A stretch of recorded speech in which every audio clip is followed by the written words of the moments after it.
I searched for God with heart-throbs of despair, 'neath ocean's bed, above the vaulted sky. At last, I searched myself, my inmost I, and found him there. Henry Wood, American author, philosopher, and psychologist. Welcome to the Lost Traveler Podcast, Season 3. I'm your host, Henry Cameron Allen, and I am very excited to delve into part 2 of a great conversation around spirituality and psychology with Reverend Patty Furino and Dr. Dave Roberts. And they are the co-authors of the book, When the Psychologist Met the Minister. No, When the psychology professor met the minister. Yes, I was close. You're close. It's such a great book. And I hope you've welcome back, first of all. It's been a year since we last had this conversation. And back then, and I hope listeners will go back and listen to that episode last season, because it was so profound. And, like Pat was saying, we have a wonderful free flow form that's very organic, and we allow for that water of wisdom and spirit to flow through this conversation. Tell me how things are going. I hope your book is the #1 bestseller on the New York Times list now. Not yet. No, not yet. We're working at it. It has been an interesting journey with the book. What's been interesting with the book is that the number of reviews we've gotten have been extraordinarily positive in terms of individuals saying to us, and these are professionals, students, for people from all walks of life, saying that it just opened their eyes and they're up to a whole different perspective on how to look at life and death and life after death. A lot of us, I think, a lot of individuals lauded us for the courage we had in bringing our story to the forefront, because we both sat on our experience for about 10 years before we decided to put it out in the public. But the thing that has been gratifying for us, though the book hasn't made the #1 in the New York Times bestsellers list, people that have read it, it's had the intended effect that we wanted it to have. Plus, with our story, there's no expiration date. We published this on my daughter Janine's transition date on March 1st, 2021, when she transitioned March 1st due to cancer. There's no expiration date for that kind of a story. Anybody can pick this up and it's going to be relevant in a year. So, but we've had a lot of other doors open up. There's been book signings. There's been podcasts. In addition to your podcast, I think Patty and I have done together and separately about 15 or 16 other podcasts. There have been opportunities for us to do book club meetings, to speak. So it's opened up a lot of different doors. And it's also, helped, I think, both of us branch out personally, and also realize and continue to realize for me that I'm certainly not in charge, but spirit is in charge. And I've learned over the past year that, spirit's going to take me where I can do the most good. And I'm just going to let it flow organically and to be wherever I need to be. I'm still teaching at Utica University. Wonderful. And I'm teaching at Pratt School of Art. My passion is working with young adults. To try to inspire them to be the best version of themselves. So I'm doing the things that I love, and the book has been just another vehicle for that as well too, and open up some other opportunities.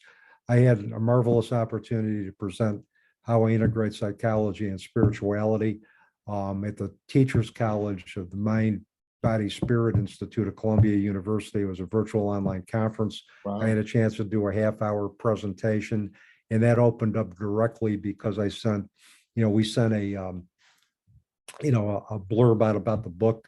The director, it resonated with her, and she invited me to do a talk. So a lot of different opportunities have opened up personally and professionally.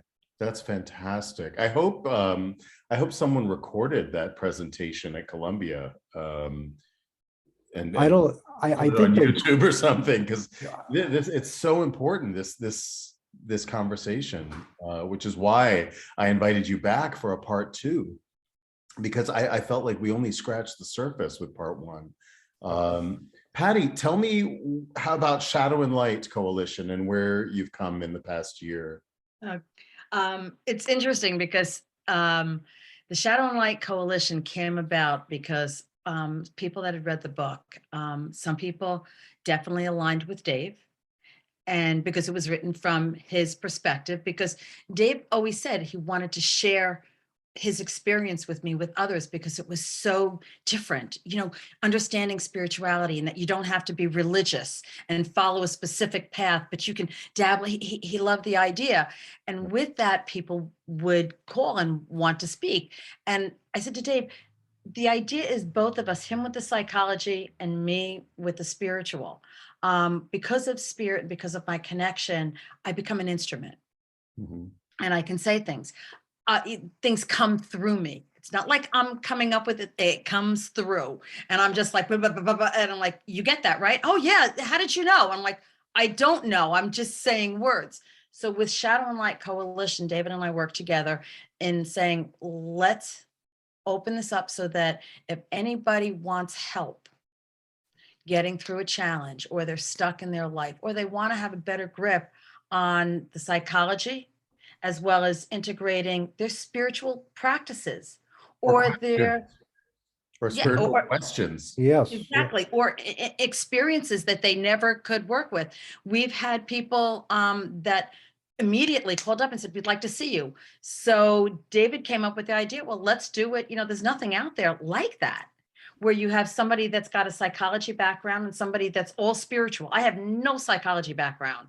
And Dave does, Dave has learned about the spiritual. So if somebody calls and they're interested, it's on the page, Shadow and Light Coalition. And this way it helps to them to decide. Dave does an evaluation. He speaks with them and has an idea of what they want, because that's more of the psychology, doing an evaluation. I jump in and it's like, okay, what's gonna come through? And so It's sometimes intuitive, they in don't other need to speak words. with me. Yeah. Mhm. Intuitive, in other words, from your Yes. perspective. Mhm. I mean, I think psychology also requires a certain amount of intuition about human nature and about behavior patterns that emerge that perhaps stem from the person's foundation. Well, and I think it does, because a lot of times, I tell my students, trust your gut. And a lot of times they're going to be working with an individual. And I will tell them, that with individuals, certain individuals, you go by the book; with others, you throw the book right out the window. But that's where your intuition is going to come in. Whatever energy that person is emitting at that particular time is going to dictate the intervention that you do. And it may not be conventional, but again, conventional wisdom is highly overrated, particularly with the paths that a lot of individuals who seek services have walked. Is that traditional book stuff or theory does not work as well as an intuitive practice. And a lot of times, I tell them, trust your gut. Your gut is 99% of the time going to guide you to do the intervention that's going to be most meaningful, and that's going to exponentially increase their awareness in the moment. I've been on a major transition throughout the last 3 years, I would say, with regard to my nutrition, and finding out from a firsthand experiential experience that that your gut directly affects your mental health, and what you put into your body has a chemical reaction that's directly connected with your brain. And I've been starting to do some one-on-one counseling around nutrition, and I always come back to that phrase, trust your gut, because when you're in tune with what your body is feeling and how your body is reacting to the fuel that you're putting in it, you feel, one feels, I feel, I can only speak for myself, but I believe that with proper experimentation, which we shall all feel free to do, whether it's nutrition, whether it's spirituality, or whether it's your own psychology, to experiment with your own unique system so that you find that connection to self with a capital S as a whole person, right? I've been through that myself. I've been through Yes, the same thing myself. In fact, I'm going through it again right now. you I both was look great, by the way. Oh, So thank you. thank you. I've had too many acidic foods in me. Yeah. And I could feel it in my stomach. I had to be careful what I was eating. And Yeah. I know I've been through it before. I've had Lyme disease. I've been acidic before. And then it starts to affect your bowels. And once it starts to affect your bowels and it's working its way out, your whole body, you can't think straight. You're tired. You don't have the energy level. You can't focus when I wanted to do a meditation. I had to just shut everything else out and focus on the self and focus on what I was putting in my body. And it's just been the last week that I had to regroup because my body showed me, this is not good. And I think you know what I'm talking about. You do, you learn to listen to your gut. You learn by experimentation. And again, it's going to vary from person to person. I'm not a medical doctor. There's my disclaimer. But I know what has worked for me. And I went from a 44 waist to a 33 in less than 2 years. And it's not about the weight loss. I've never had body issues. I've never had a feeling of, oh, I'm fat and ugly and all that. What it was for me was a manifestation, kind of like in your house. You think of someone who's a hoarder, for instance. It has a direct correlation with your inner world, right? What manifests in the outer world. And I think our physicality is a direct manifestation of our inner world as it is expressed to the outer world, right? My energy is completely boundless now. I don't have to drink coffee anymore. I have it once in a while because I like it, not because I need it as a drug to keep me alert and awake. It's something I enjoy from time to time. I don't drink it every day, nor do I drink tea. But the biggest one for me, and just to clarify, I went from being, generally balanced and omnivorous, kind of a balance of plant and animal foods, and only eating organic whole food, even when I was in the States. I've been in Europe now 4 years, hard to believe.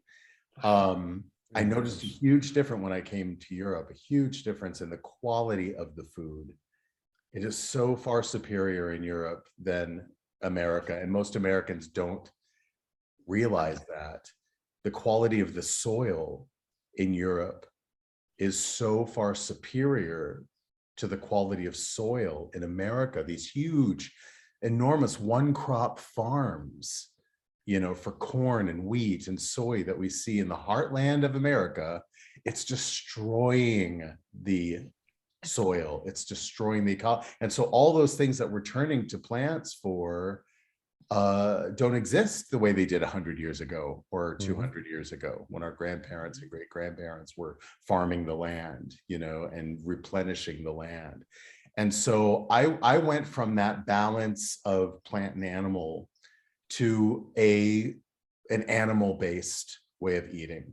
So I barely eat any plants now. And I know that's kind of radical, but my body led me there. And this is what the point I was trying to get to, was that the biggest effect that it's had on me, not just the weight loss, not just the energy, but it has cured my depression completely. Of course, that makes sense. It does makes make sense. Because it does make sense, because I think there's about that. Talk about your knowledge about the correlation between diet and depression. Well, I think, and I'm not an expert in terms of diet. I know from my own perspective, I went on a healthy lifestyle change back in February of 2021. I had gotten up to 252.25 pounds. Patty knows this. And it got to the point where I had a moment of reckoning. I said, I can't do this anymore. I said, if I'm going to continue to do what I need to do at a high level, what I want to do at a high level, I need to have a stronger mind, body, spirit connection. I think all three are connected. Yep. So I went on Noom, the lifestyle, and I did that. I've heard about it. Good things. Yeah, it worked well. It permanently changed my relationship with food, and I lost well over 70 pounds. I'm down to like 178 pounds now.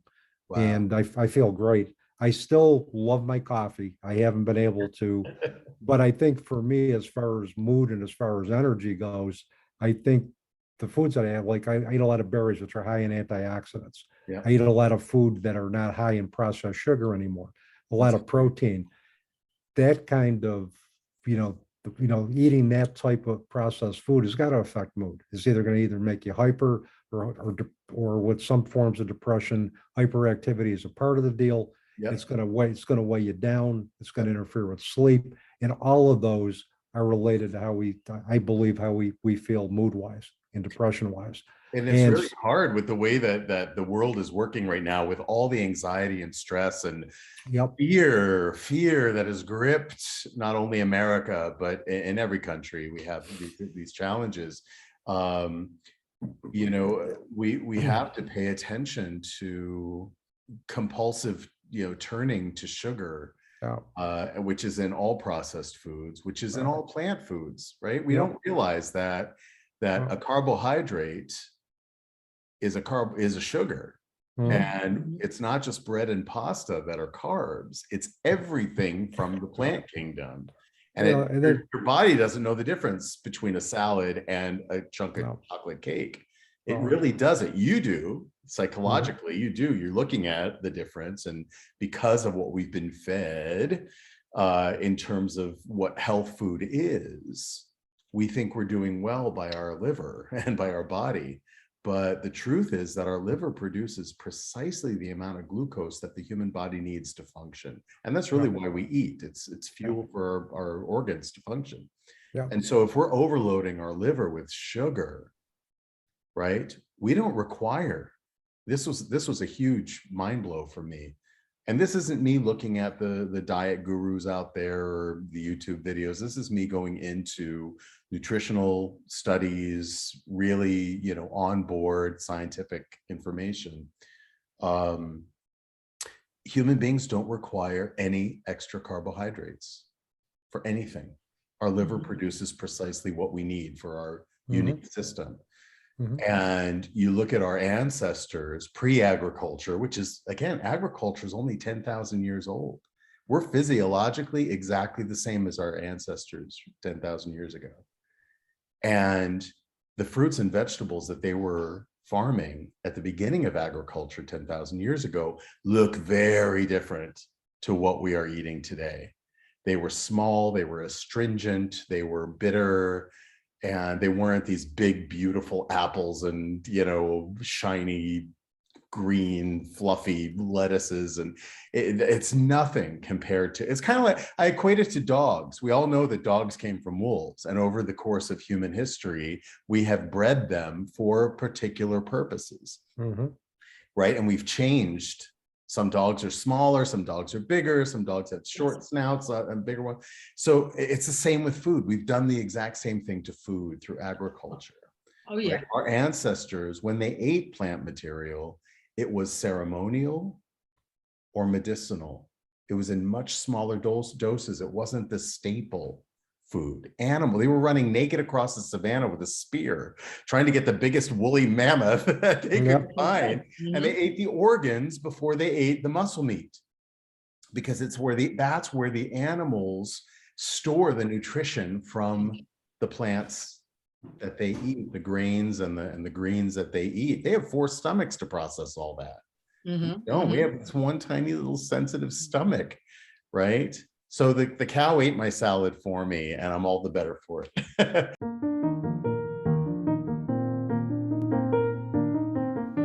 Your generous sponsorship and individual support of the Lost Traveler podcast benefits the Lost Travelers Club, a charitable project under the fiscal sponsorship of United Charitable, a nonprofit 501c3 organization. The Lost Travelers Club focuses primarily on the needs of parents who have outlived their beloved children. We recently launched our new Brain Candy Project wing, providing art supplies to children still struggling with critical or terminal health-related conditions. We hope to raise enough funds to launch Brain Candy, an arts and literature magazine created by and for these young people. Find out more at www.braincandy.online. Thank you.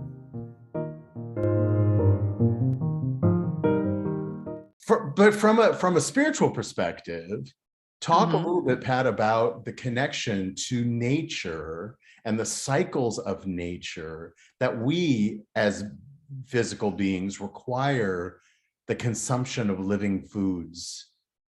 Oh, yeah. In order to sustain our own lives. Yeah. Basically, number one, the connection to nature. That's what the source put here for us to be a part of. The source, God, whatever name you want to put it under, but the creative source put the nature out there. Number one, walking out among it. Native Americans would go out and they would only take what they needed. They, the indigenous, and I say Native Americans, the indigenous people, they only took what they needed. Okay. So when they saw that bear that they were able to take down, and it wasn't, with bullets, it was with, like you said, the spears, the arrows, and they honored the animal before they would move it. They would thank that animal. It's almost like going back to that movie Avatar. Yeah. You take the time and you thank the animal for the sustenance that it will bring to the community. Or the plant. You can thank the plants too. There's no difference in terms of living between a buffalo and a Brussels sprout. They're both living beings, and we can express that gratitude for the life that they are sacrificing, or that for us to absorb that life into ourselves. Right? There's a responsibility to it.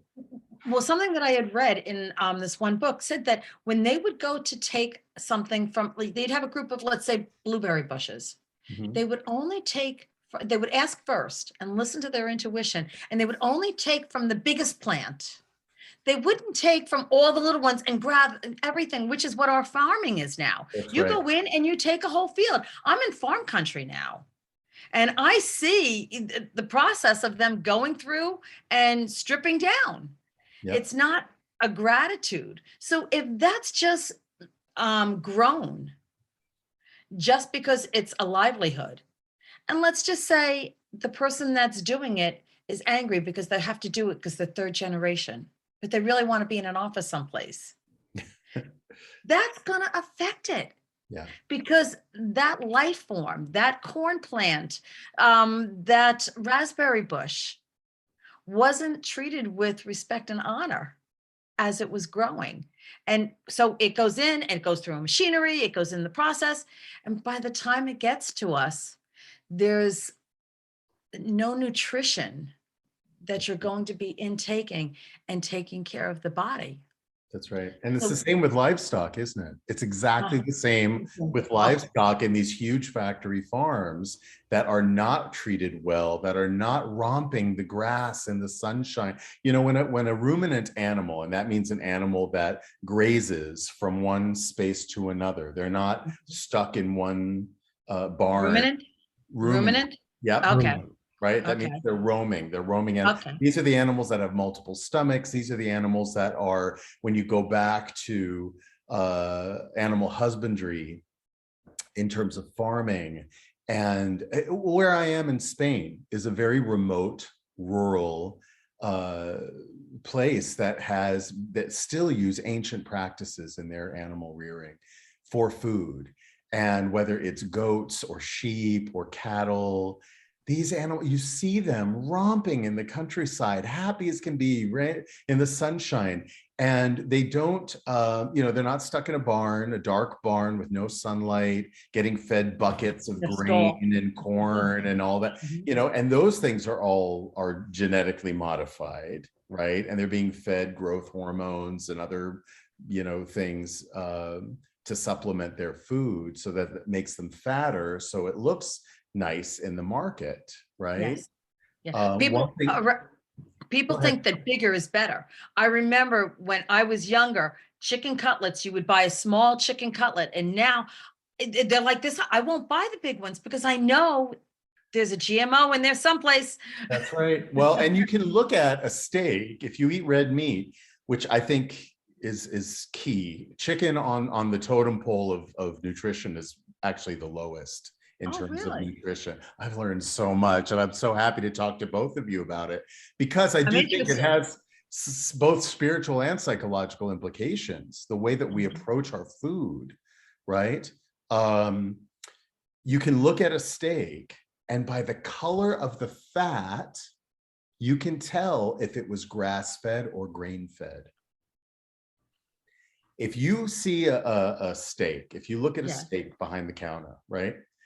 And the fat is what we're told is supposed to be optimal, right? It's bright white, and there's all this marbling, and fat is flavor and all that. Well, if it's bright white and marbled, that animal was grain-fed. Okay. And if it's marbled meat, like Wagyu is, for a good example, is the highest end of meat that you can get now, right?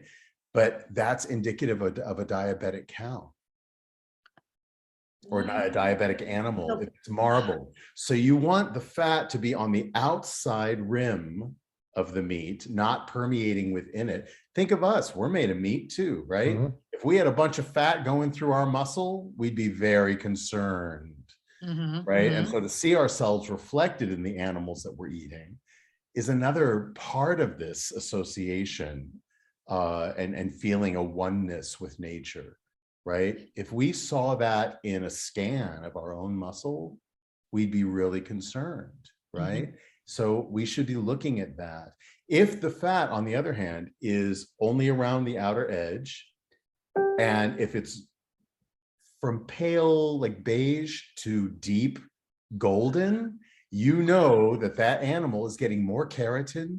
They have been grass-fed and grass-finished from birth to death. They are fed grasses and herbs out in nature. They're getting sunshine. And it's so clear when you look at that meat, right? It makes sense. That animal was eating. Sense, yeah. I mean, this is totally logical, but I completely had no idea until I started researching and doing my homework.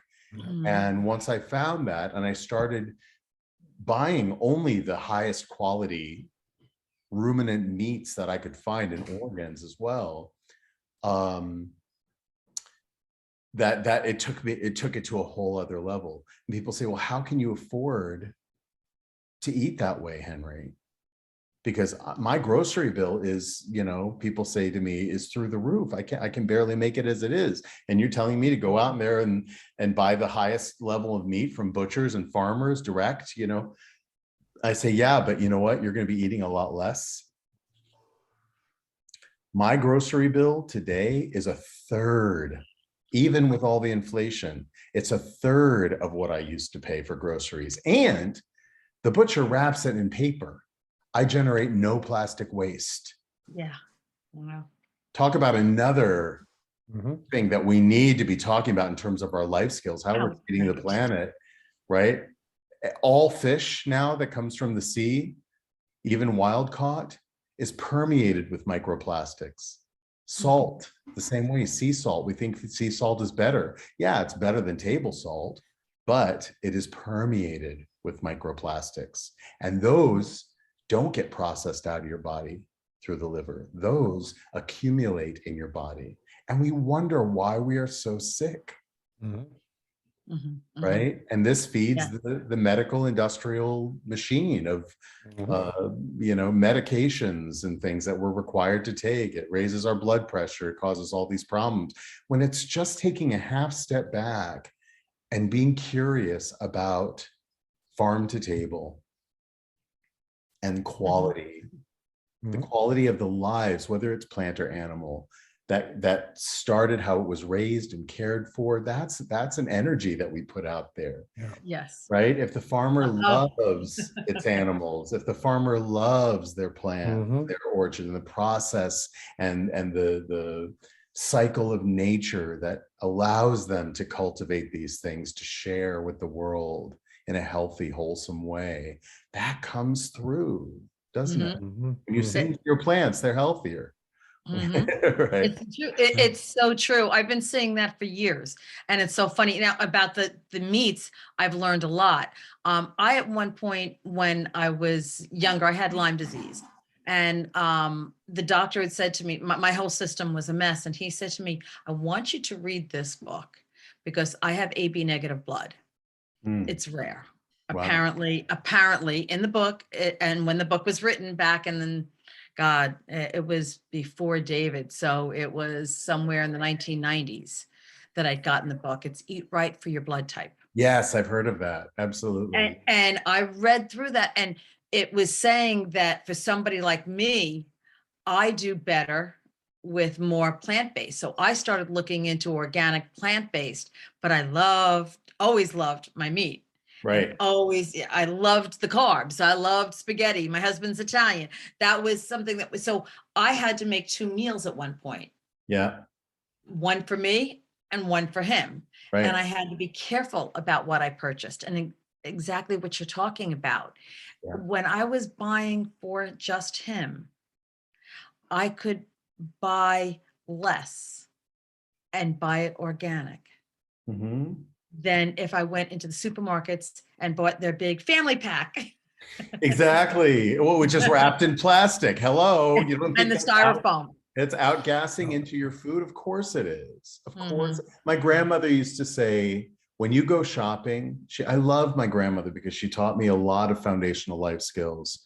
And one of the things she taught me when I was a teen, she would take me out grocery shopping. She said, do all of your shopping on the outer perimeter of the store because everything in the middle is poison. Everything in the middle comes from a factory, right? It's not a plant, it comes from a plant.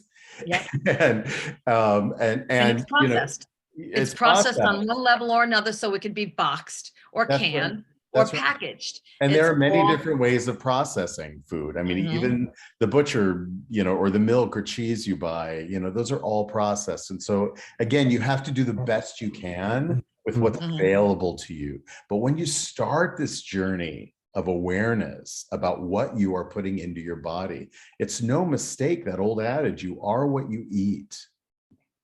You are what you eat. Food should not have ingredients. Food should be an ingredient, that my grandmother used to say. That's a good saying. That's a great saying. I love it. She had a lot of good ones. Balance, pain mitigation, range of motion, athletic performance, focus, memory, immune system support, and REM level of sleep. All this and more made possible affordably with no pharmaceuticals, no injections, or invasive treatments. Just socks, insoles, and patches made stronger with the tactile patterning of Vox Life products. Scientifically proven to work and guaranteed. Now in the USA, Canada, and the UK. Visit www.dianedinkmeyer.voxlife.com. That's Vox, VOXX, life. You'll be glad you did. In the same effect, another angle of it is when you're thinking about what you're putting into yourself, you're thinking of the self. You're thinking of the wholeness to make me well. Or what I'm feeding myself, it's about the wholeness. And that's another part of it, that it's not just about the food. You could be doing that and eating on the run, and you're not going to digest. You're not going to think about it. If you're just putting it together, it's really about living totally aware of what I am choosing to do for me. it's interesting because, and then you think back of the history, how it evolved from the 1950s. Yeah. You know, how it changed. My husband always has on Smithsonian Channel, Yeah. and now with Juneteenth, and talking about how the slaves really were the first mass producers. Yeah. The people, and when I say slave, it wasn't just the African American people. It was Hispanic, it was Native American, and it was poor white people. I've met one of my closest friends down here, her father, 11 kids, they were a sharecropper. Right. And they went to school. She's my closest friend right now, without shoes. Yeah. Her father said, you will go to school. This is the lifestyle that she lived right here in South Carolina, that everybody had to work the fields because that's what they ate, was what was from the fields. There wasn't a supermarket, and she's 71. So that's in our lifetime. So I have a theory too about how enslaved people survived. I'd love to hear it. The life that they had, because they were very, most often given scrap food. They were given the skin and the organs and the things that the white, people did not, the people who were enslaving them did not want to eat for themselves. Those were the scraps that were given to the enslaved people. And those are actually the better foods for overall health. Wow. When you think about the vitamins and minerals in liver, in kidneys, in stomach, in heart, lungs, tongues, brains, all those things that most white people will shudder to think about eating. I'm one of them. Chitlins,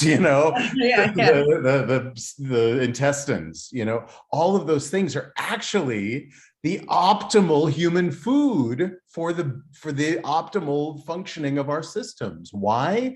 Because when those animals are eating those things that are hard for us to digest, grains and grasses and things like that, you can't pick up a stalk of wheat and chew it, or rice that's raw, right? Corn. Mm-hmm. Or corn. Those are very dried corn, especially. There are processes that they have to go through to make them even remotely digestible to the human system, right? Mm-hmm. And so as little as 10,000 years ago, when these vegetables, these plants were very, very different, our ancestors were not grazers. They were hunters and gatherers, hunters first. Right? So eating for your blood type could have that could have an effect on the balance of your particular system. And again, I'm not one to proselytize. I'm not a medical expert. I know from my own experimentation that what worked for me and for my system, and I'm not saying everybody should eat the way that I eat, but I am saying that I encourage people to experiment and find what works for you, and treat it as a sacred act. We are all part of the same mechanism. We are all one. Mm-hmm. We are not separate from nature, as we have been taught. Mm-hmm. Nature doesn't need humans. It's the other way around. Yes, we need nature. We require nature, and we require recognition to be part of nature. And so to approach it that way, in the simplest form, but to recognize that no matter where the geography of our most recent ancestry, we all come from hunters and gatherers, and hunters first. They would gather plants and take them in medicinal doses. Think of a tea, right? Or a decoction or a concoction of some kind that helps you when you're sick. Those are the medicines. Most modern medicines, even though they're synthetic, are based on plants medicines from all over the world. There's been a lot of study on this, breaking down those compounds, finding and creating the same compounds that are in the living plants in a synthetic form, and then selling it to humans as medicine. Mm-hmm. But when we look at our Indigenous brothers and sisters around the world who are still turning to nature for medicine, tree bark, leaves, roots, shoots, right? All those things. And if we start to assimilate those practices into our own life and lifestyle, I think that's still possible to do, even in America. Mhm. Oh, I'm in America. I take no medication. Me I either. have a natural healing book that when something comes up, I actually use the natural healing book to help me to figure out, okay, well, what's going on? Personally, I think Western medicine is great for diagnosing. Yeah. It's great it's got great diagnostic Oh, techniques. absolutely. And when Without a you doubt. find out what it is, then go into the self, go into what am I feeding my body? How can I do this better? Because, even 100 years ago, there weren't medications out there the way they are now. It's true. And now the Western medicine, I once had a doctor because I was very sick at one point in my life. And my doctor, when I was telling him, listen, I'm reading a lot of stuff on natural healing. How do you feel about that? He says, let me tell you. And Dr. Grimes was the most amazing doctor. He said to me, I was trained, and most doctors here in the West are trained with Western medicine. And Western medicine is about techniques, it's about medications, it's about surgery, it's about diagnosis. He says, we don't learn anything about the natural healing. He says, but when I was in medical school, there was one man a man that came from China, and he was an acupuncturist. Yes. And he said to our professor, well, have you ever tried using acupuncture instead of anesthesia? Right. And he says, well, if you want to try it. So they got permission, and there was somebody having a tonsillectomy. He says, which is a very painful Yes. procedure. And he said, he says, he said he gave this student permission to use his acupuncture and everybody was involved. He says, I went and I sat in on that class. And he said, I watched this man spin a tiny little needle in this guy's thumb, and he went out under, and they did that procedure, and he woke up. When he stopped spinning, the guy woke up, nothing in No result. pain. And this doctor told me this back in the 90s. Yeah. Okay. Oh, yeah. Listen, when Cameron was going through his cancer journey, toward the end, for pain management, we went to an acupuncturist, a Chinese herbalist, and it changed the game. And I was kicking myself because I had been so ignorant, and every hospital is going to be unique. They're going to be different. They're going to have a perspective. I do know that most Western medicine training programs do not approach nutrition at all as a healing modality. Some are starting to call what they used to call alternative medicine, right? Yeah. So acupuncture and herbalism would fall into that category of alternative. They're now starting to call it complementary medicine, which complements Western medicine. It's not an alternative necessarily, but it is complementary. Do you know much about that? What about your journey, Dave? Did you guys use any complementary methods in With Janine? No. Janine? We weren't aware of the power of complementary medicine. We weren't aware of the benefits that acupuncture could have for pain management. So it was really just traditional Western medicine based therapy. Yeah. But so we didn't. I discovered the joys of complementary medicine post Janine. I went to an acupuncturist, and I could just see, just in terms of the individualization with what she did with each of my treatments, she would plot specific meridians based on the particular presenting problem I had at that point. Right. And it really made a difference in mood, energy. I could feel the difference. I go to a shamanistic holistic practitioner currently for energy healing and for she'll do soul journeying with me as well. I still have Western medicine. I do take medications. I've had a seizure disorder since I've been a young child, but I haven't had a seizure since the mid 80s.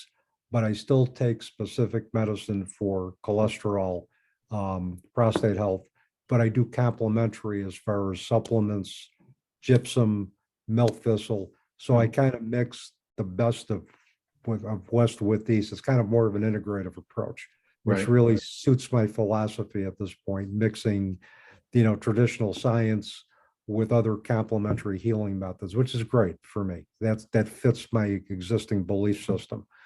And I've noticed the difference, I think, in my own life. At 66 years old, I feel healthier than I ever felt at 36. I'm same at 56. Yeah. Well, and the other thing you mentioned, mind, body, spirit connection. I think if we take care of the body, whether it's through proper nutrition and exercise, I think our energy levels and vibrational levels are increased to the point where we could be more open to the synchronicities of the universe. We're more open to, I think, intuitive messages. And I think we are capable of connecting to something greater than ourselves and can see the importance of spirituality in our life better when everything is in sync. In fact, research has shown that individuals who place a high importance on spirituality, that by itself is a protective mechanism against individuals becoming depressed. Individuals' quality of life are better if they feel connected to something greater than themselves. Which is why even in the classroom for myself, I mean, what I'll do is I'll tell my students, I'll say, look, I don't know your histories coming in here. I don't know the challenges you've had to transcend in addition to being a student. I said, so I want to create an atmosphere that's safe, that's inclusive, that's welcoming, that's stress-free so that you can learn. Or better yet, if I can give you a 50 to 75-minute respite from what's going on in the world and what's going on with yourself, I've done my job. And I've realized that what I do by doing that is create a setting where everybody can connect to each other and perhaps connect to something greater than themselves by just simply creating that type of atmosphere. And it's even those little touches that can, I think, set the stage for, for individuals really connecting on a spiritual level, not only with themselves, but with each other.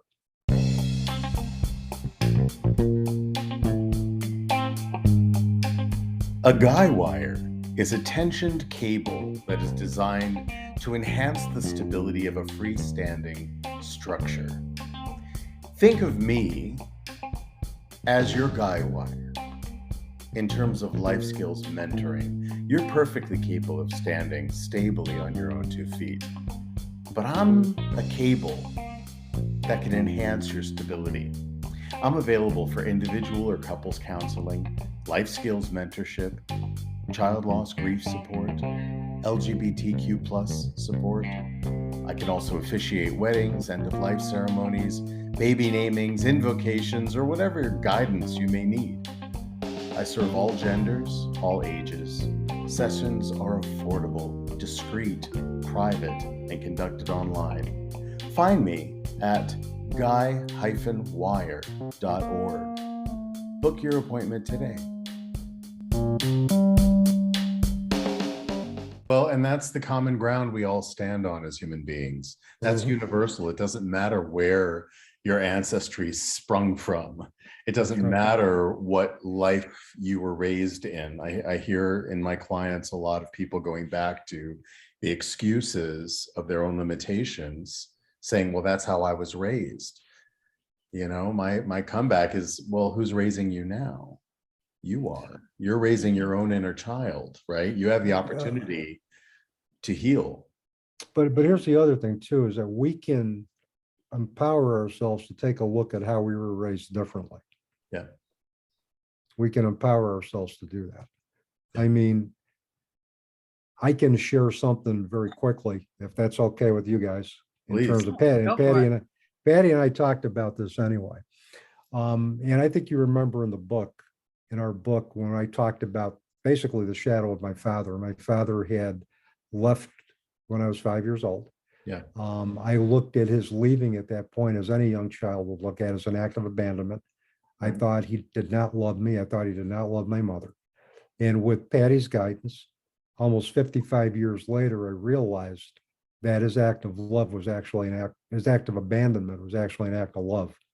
He could not stay in a traditional marriage. It was not inherent in his DNA. His family history, thanks to a cousin that I found on my father's side through pure serendipity. Wow. Is there such a thing? or synchronicity, or the divine, synchronicity. the divine plan, however you want to look at it, whatever your belief system wants you to look at. She filled in the blanks of our father's side of the family. Is that my father's side of the family, there were individuals who were not capable of emotional attachment. They had a history of alcoholism, they had a history of mental health stuff going on.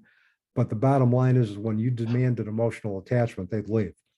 And my father, once emotional attachment was demanded from him, he left. But once I began to understand that, I was able to, with a ritual guided by Patty, end up forgiving him, which I believe liberated his spirit. So powerful.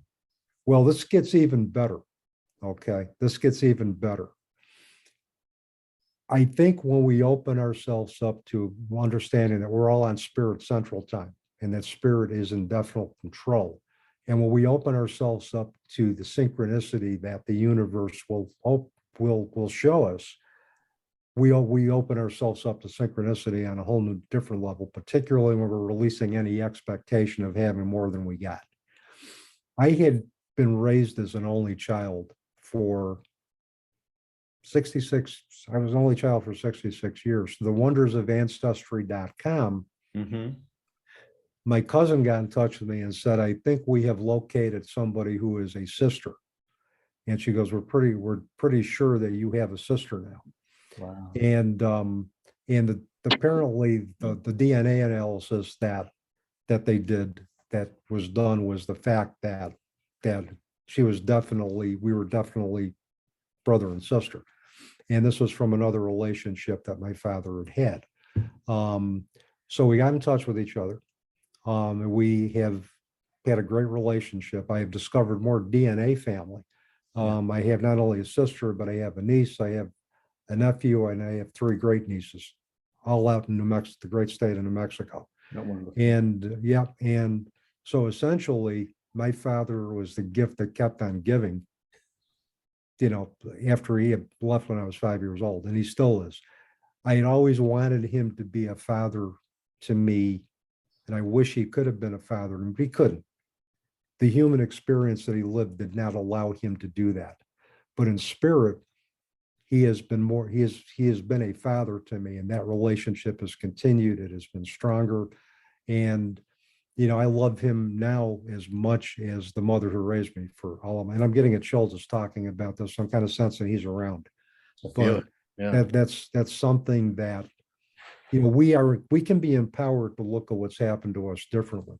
But the other piece of this is that, and this is all where the synchronicities, if Patty hadn't introduced me to Crow medicine during our initial, marathon conversations, and Crow is honor the past as your teacher, honor the present as your creation, and honor the future as your inspiration. If I hadn't committed to looking at my father's past and looking at it from a divine perspective, which Crow teaches us to do, had I not done that, I might not have been as accepting of my sister. It might have taken me a long time to get beyond that, because I would have been looking at the rules of human law, which is, thou shalt not commit adultery. And what I looked at is that my father's way of spreading love was physical. It wasn't through emotional attachment. It was through his physicality. And that's how he showed his love. And this was, again, through conversations that I had with Patty that were ongoing. And this is, but is that once we open ourselves up to synchronicity, if I can, impress that to your listeners, the universe opens up in ways that we never even expected. Well, and this is all about universal life skills. How do we get through not only our time, but every time, past, present, and future? We have that capacity. We know that time and space are not constant. We know that all of them convene together. We live in our imagination. Anything that is in the past only lives in our imagination. Anything that lives in the future lives only in our imagination. The only thing that really is in existence is this moment right here. You know, we tend to forget that as we are growing up with our parents, we are witnessing their growing up. Mm-hmm. Mm-hmm. They are learning, they are growing, they are dealing with the skills that are in their toolkit at the time. And if they had the capacity to do better, they would have, right? But doesn't that lead us then to a different state of consciousness where we often learn from our parents who we don't want to be, or the skills that we need to ramp up in our own journey with other people? Patty, would you talk a little bit about this crow journey? Because is that on your Shadow and Light Coalition website? No, actually, no, that comes from a book written by Jamie Sams. Okay, I'll put a link in the description. Okay, Crow is basically in Jamie Sam's book, Medicine Cards. She talks about Crow. And the reason that Crow became important to me personally, when I was first introduced to this, I had done a workshop with a gentleman by the name of Sparrow Hart back in 2005. And when I was at the workshop, he hands this book to me. Well, everybody had to pull a card. And it was the very first time I was ever introduced to it. And when I pulled the card from the deck, I pulled Crow. So what happened was we went around the circle again, and the gentleman in front of me had to read Crow to me. Well, it brought me to tears because in the book by Jamie Sams, she describes, and she wrote in that book stuff that she learned from other Indigenous elders. She went around, I would say, the Northeast, North America, and she met Indigenous elders that taught her different things, and she prayed on it. I actually heard the story that after she'd written all of this down, she went and she prayed and said, am I supposed to publish this? And she had a miraculous sighting. This is what I heard on, this is all hearsay. I don't know directly from her, but she decided, yes, I'm supposed to, because remember, the Native Americans didn't share their culture with us. They didn't trust the white man because of what they had done to their people, to their lifestyle, to their culture, to their way of being. So I go by, and that's how I was introduced to it. And when the gentleman read it, I started to tear up because it talks about Crow medicine is abiding by sacred law, not what the human law is. Okay. And everything that's happened to you in your life, you honor your past. I call it it's my birth family. I came into this life with my birth family to learn things, to understand things, to view. I had, 4 siblings. There were 5 of us, my mother and my father.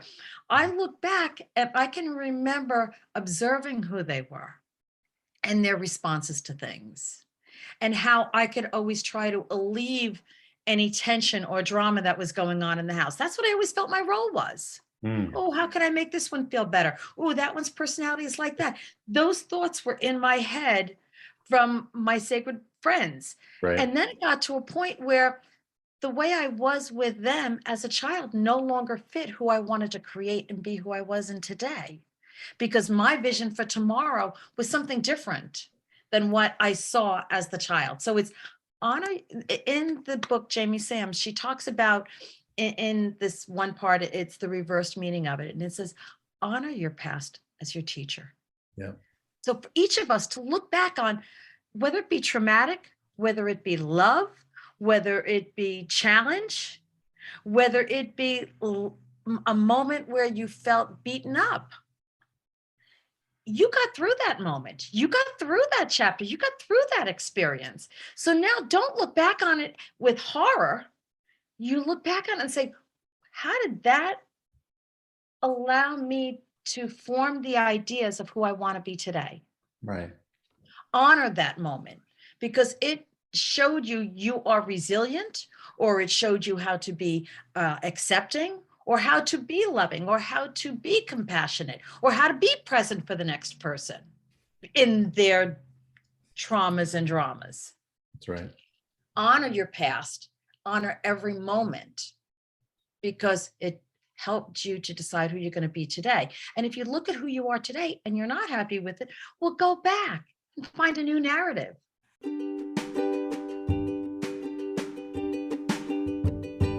Shadow and Light, LLC, was established by Dave Roberts and Reverend Patty Furino, co-authors of When the Psychology Professor Met the Minister.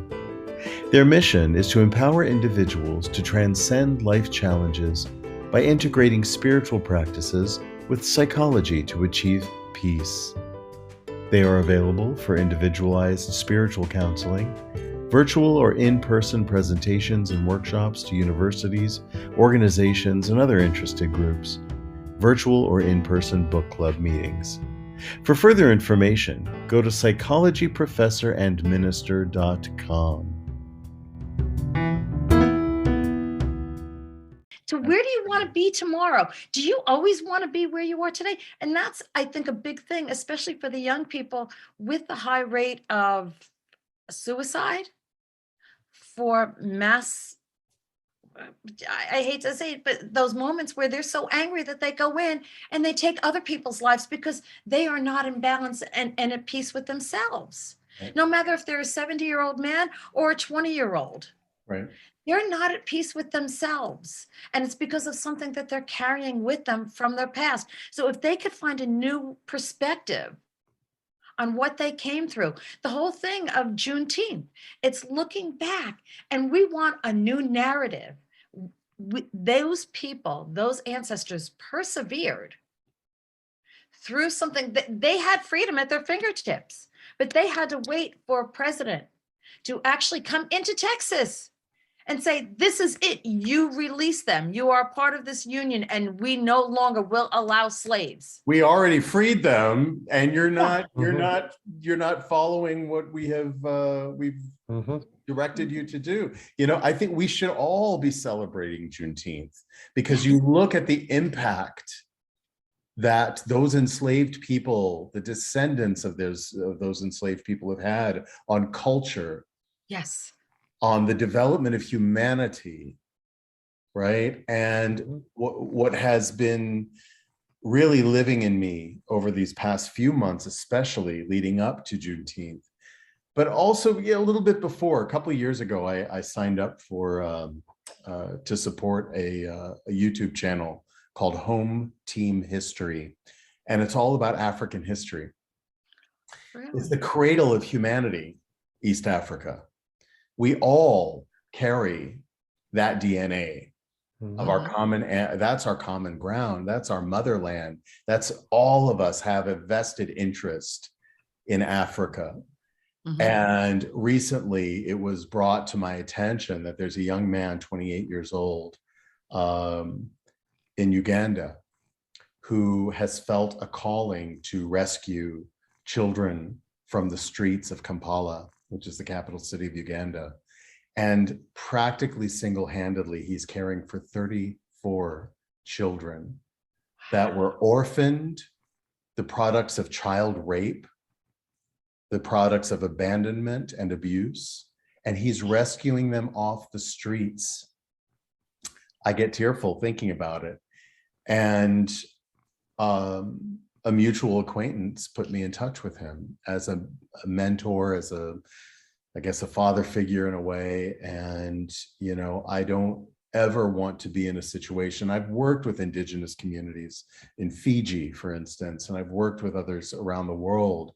And I don't want to be the big white American guy saying, all right, little brown people, here's how you do it, the American way.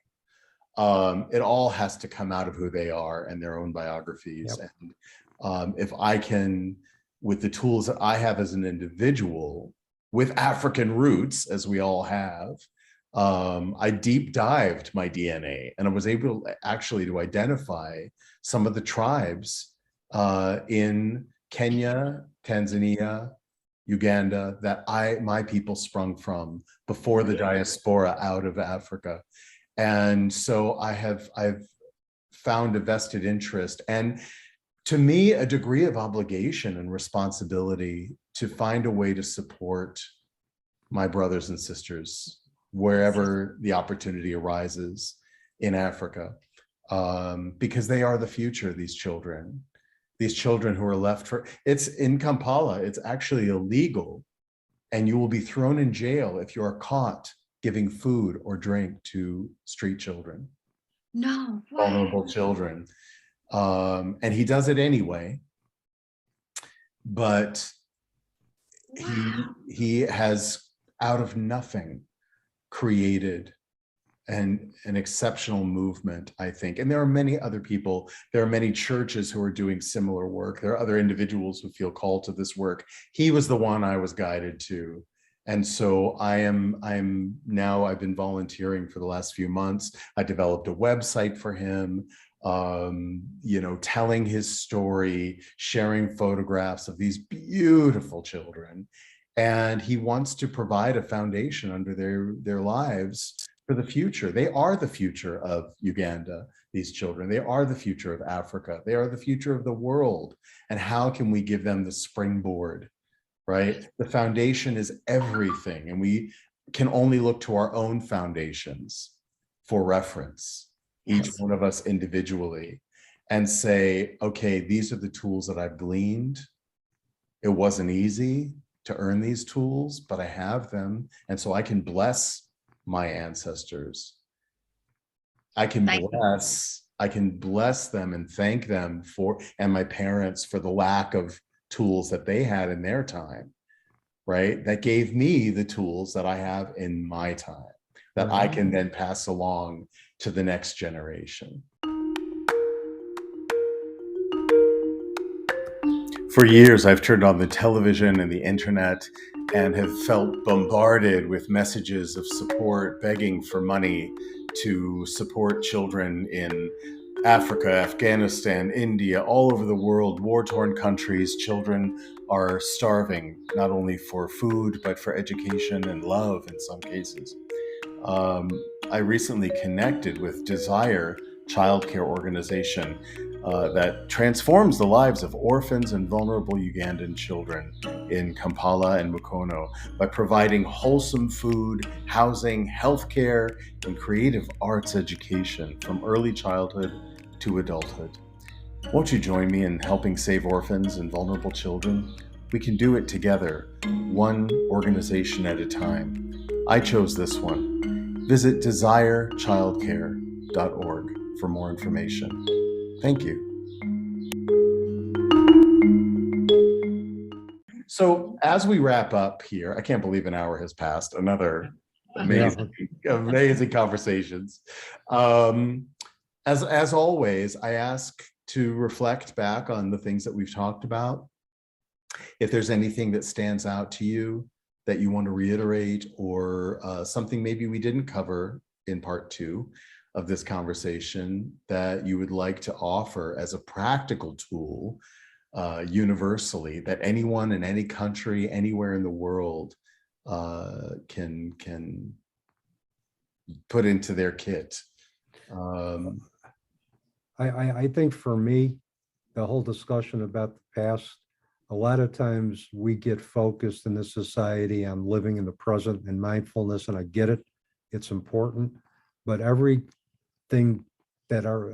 decision that we made in the past, our background, I believe, dictates what we do in the present. It's like one of the teachings from my favorite book on the Afterlife of Billy Fingers, is all roads lead to, ultimately, I'm not paraphrasing this, all roads ultimately lead to the same place, the present moment. I mean, every decision that I've made, everything in my past history has dictated the person who I am today. We can't deny our past, because to deny our past is to deny our existence.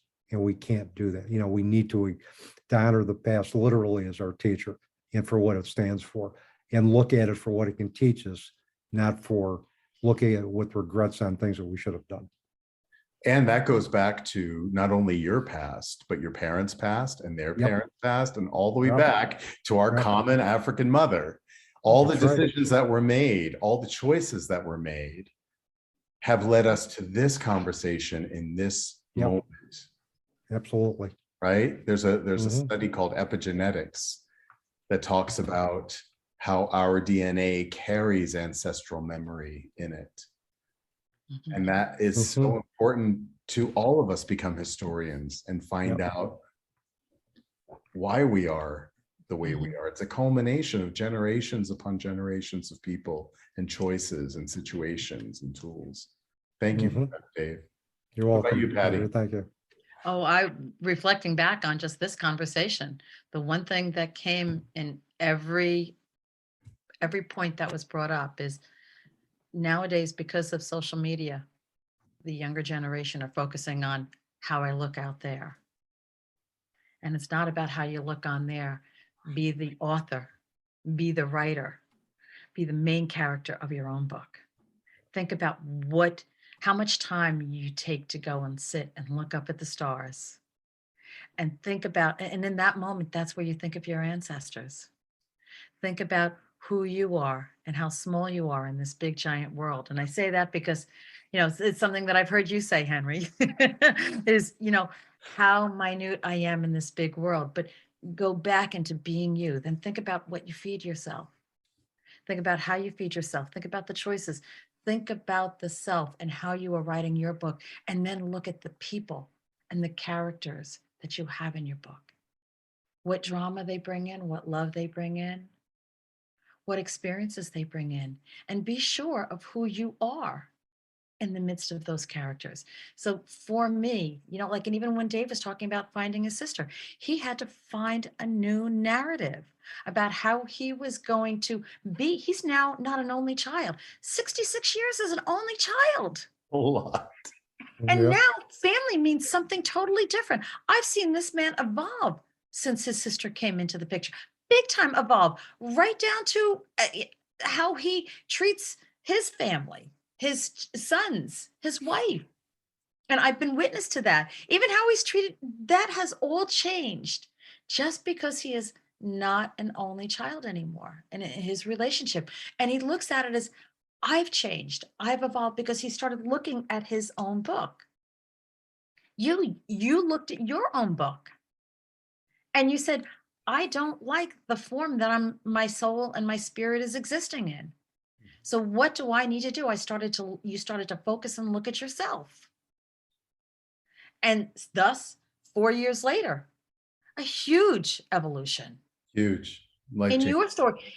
And that's not going to mean anything to anybody else, but to you as the author and the main character of your book. So I think what I would like to leave with any listener is, yes, watching the podcast, yes, keeping up with your Facebook page. Well, I don't keep up with my Facebook page, and you both can attest to it. It just sits there and I go on every once in a while and just see what shows up and check on things. But it's not about what I want everybody else to see in it. It's about the experience and me being the main character and the author, and consciously being the author of my book. And I offer that to everybody. Make sure you're taking time first, every week, then start doing it 3 times a week, and then find yourself every day saying, oh, I haven't taken time for me today to think about how I eat, the sense of who I am, where did I come from, honoring where I came from, who do I want to create, oh, what do I hope for tomorrow? And look to hope for tomorrow.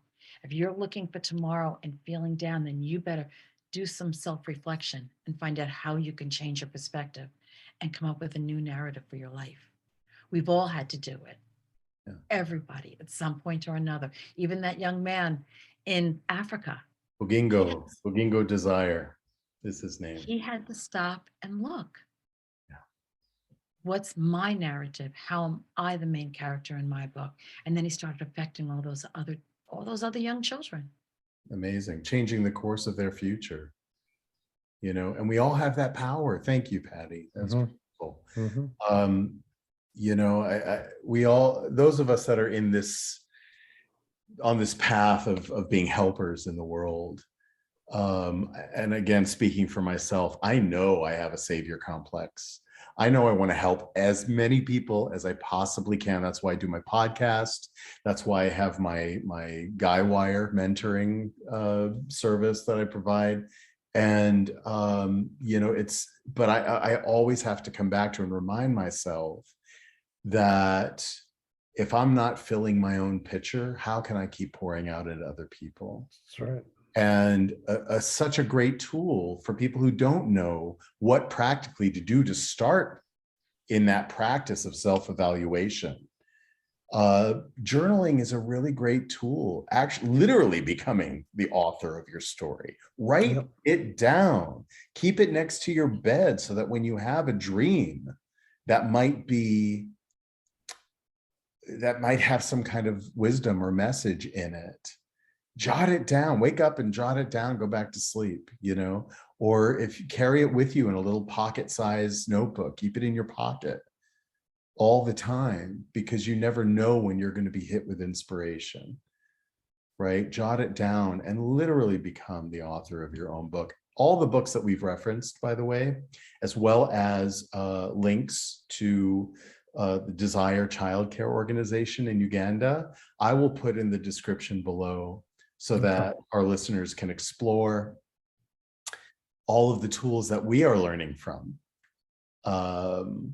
I'll also put Jamie Sam's, a link to Jamie Sam's books in the description as well.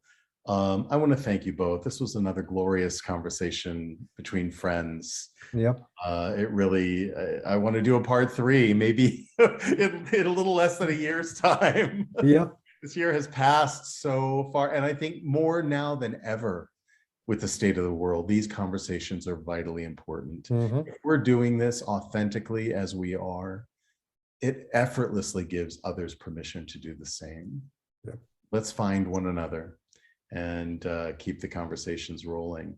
Thank you so much, both of you, for being here. Thank you, Henry. It was always a pleasure. Any time spent with you is always uplifting, always. Yeah. Every time. It's wonderful. Thank you. Thank you for inviting us. And anytime we're ready for a part 3, I'm always good for a part 3. Great. We will see you next time. You got it. Yes. Namaste.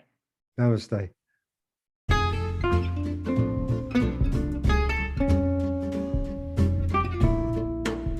You've been listening to Season 3 of the Lost Traveler Podcast with your host, Henry Cameron Allen. Visit me online at www.henryallen.org. Thank you to all my guests, and thank you to my listeners all around the world. I couldn't do this without your support. Let's keep striving for a better world together.